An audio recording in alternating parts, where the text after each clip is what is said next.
yeah, definitely demoralizing. But it is what it is, and Demoralizing was the word Hamilton used to describe what this qualifying session for the United States Grand Prix felt like. A weekend that began with hope in the sprint race quickly turned into a nightmare for the seven-time world champion. Today, we'll see how Hamilton was eliminated in Q1, recording his worst qualification in Austin, and how the issues that appeared in the sprint race unfolded into a disaster during the qualifying session. We'll analyze Hamilton's post-qualifying statements, as well as the potential solutions that Mercedes might implement. If you're an F1 fan and want to understand all the details of this turbulent weekend for Mercedes, especially for Hamilton, make sure to subscribe to the channel. Now let's get to it. Before diving into the shocking events of today's qualifying, let's rewind a bit and recap what happened in the sprint race. This context is crucial to understanding the roller coaster of emotions that Lewis Hamilton experienced this weekend in Austin. In the sprint race, Hamilton crossed the finish line in 6th place. At first glance, this result might not seem alarming, but it concealed much deeper issues.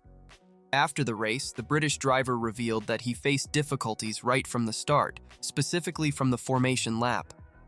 In an interview, he said, "We had some kind of front suspension failure from the formation lap," explained Hamilton. This failure wasn't just a minor inconvenience, it was an issue that significantly affected the car's balance and performance throughout the sprint race. Hamilton's frustration was evident in his post-race comments. Zero pace was how he described his performance, adding that the car felt like a nightmare. These statements already indicated that the Mercedes team was facing significant technical challenges, which unfortunately would extend further. Now, in the qualifying session for the race, we witnessed something that few could have predicted. Lewis Hamilton, a 7-time world champion, was eliminated in Q1, finishing in a shocking 19th place. To put this in perspective, this is Hamilton's worst qualification in his entire career at the Circuit of the Americas.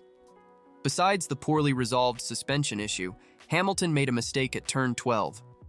A mistake that cost the British driver about half a second, a precious time difference that meant the difference between advancing to Q2 or being eliminated early. To understand the magnitude of this result, we only need to look at Hamilton's history in Austin. In all his previous appearances at this track, he has always qualified in the top 5. In fact, Hamilton has 3 pole positions here. The contrast with his past results makes this Q1 elimination even more impactful. After the qualifying session, Hamilton did not hide his frustration and disappointment. In his statements to the press, he suggested an idea that demonstrates the severity of the situation. "I should probably start from the pit lane, otherwise I won't get anywhere from where I am." This suggestion from Hamilton is not just a demonstration of desperation, but a strategy that the Mercedes team is seriously considering. Starting from the pit lane would allow the team to make significant changes to the car without worrying about parc fermé restrictions. The British driver cited inconsistent balance and lack of grip as the main issues faced during qualifying. These problems seem to be a continuation of the issues experienced during the sprint, indicating that the team failed to fully resolve the front suspension failures. The possibility of changing components and accepting penalties is on the table. Although this means starting from the back of the grid, it might be the only way to give Hamilton a competitive car for Sunday's race.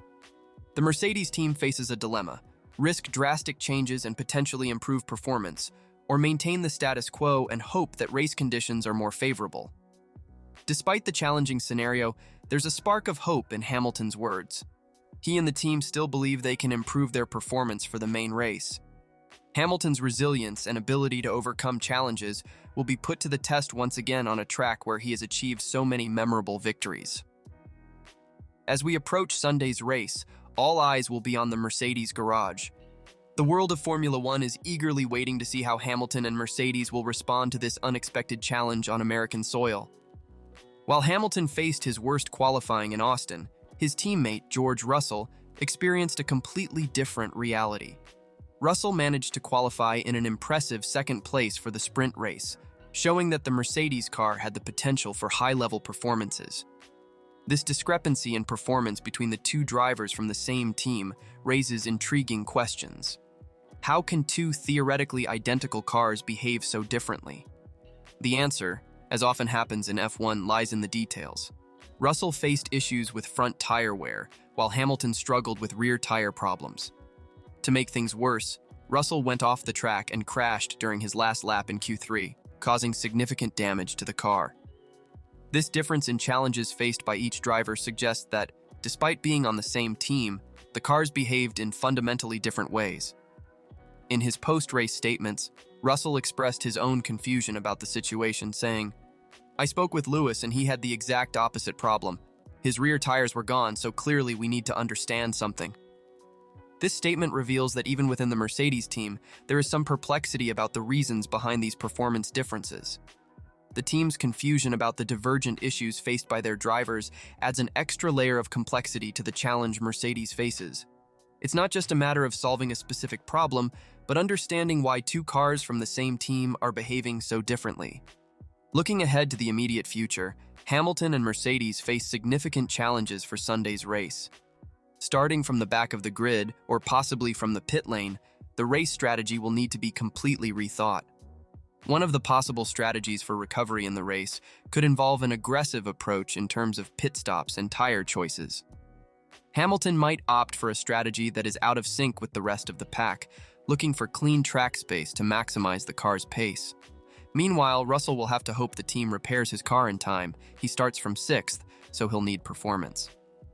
This weekend also serves as a crucial test for the upgrade package that Mercedes brought to Austin, which apparently didn't work as expected. Reflections on the effectiveness of these updates will be key in determining the direction of car development for the remaining races of the season, and potentially for the design of next year's car. The next steps to improve the car's performance will likely involve a strong focus on understanding and optimizing the interaction between suspension and tires. Mercedes will need to find a balance that works consistently for both drivers across various track conditions. Despite the challenges faced, Hamilton's resilience should not be underestimated. Throughout his career, the 7-time world champion has repeatedly demonstrated his ability to bounce back from adversity. His determination for the race will certainly be fierce, and it wouldn't be surprising to see him turn this adversity into motivation for an exceptional performance on race day. As the dust settles in Austin and the team prepares for the race, one thing is certain: the world of Formula One will be watching closely, eager to see how the next chapter of this fascinating story unfolds.